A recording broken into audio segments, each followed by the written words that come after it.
Good morning. Good Wednesday morning to you. June 8th. We got CMA Fest going on here in Nashville. I think we're going to go check that out on Thursday. It's always a good week of music, good time to get out.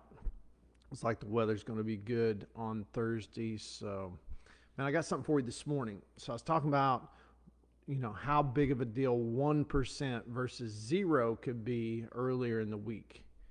How over time, just consistently getting 1% progression at whatever you're doing versus zero really starts to compound, really starts to create some momentum. And I was thinking about this yesterday. I like to break things, if I'm working on a certain goal or whatever, I like to break it down into certain categories, certain pieces, however you want to look at that. And I like to get those pieces, each piece that I'm working on, in a rotation. And I like to, get some momentum on one, then I'll move to the next one, get some momentum. They're all towards one goal, but I've got it broken down into separate pieces so I can work each one. And I kind of relate it to when I was little. I used to get these little topper things that you could spin, and they'll go for, it's like kind of like flicking a quarter. It'll rotate for a while.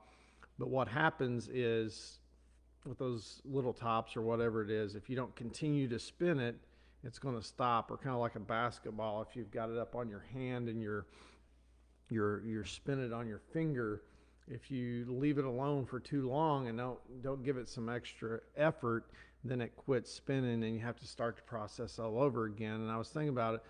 For me, that's one of the most, I think, powerful things for me in creating momentum. I've got these different categories, different little pieces I'm working on, and I do a good job of rotating through them and not letting them lose momentum. I'll get this one spinning, then I move to the next one, make sure, do something in that area, get it spinning good, and just keep rotating through. And I've got like 5 different portions that I do that on, and it really seems to help generate the momentum overall. And it also, to me, it helps keep it fresh, because if you're just working in one area intensely for a long period of time, sometimes we can try too hard, and I believe that creates resistance.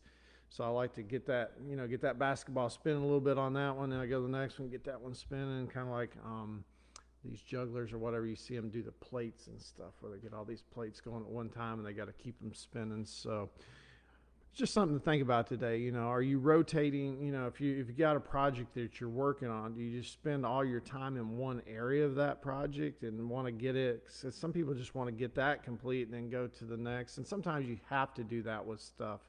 But man, I think if you can break it up into chunks, and you're over here getting some momentum, get some momentum going here, and it just as a whole, it can generate a lot of momentum. So, man, I hope you guys have a great Wednesday. And I will see you guys back here in the morning.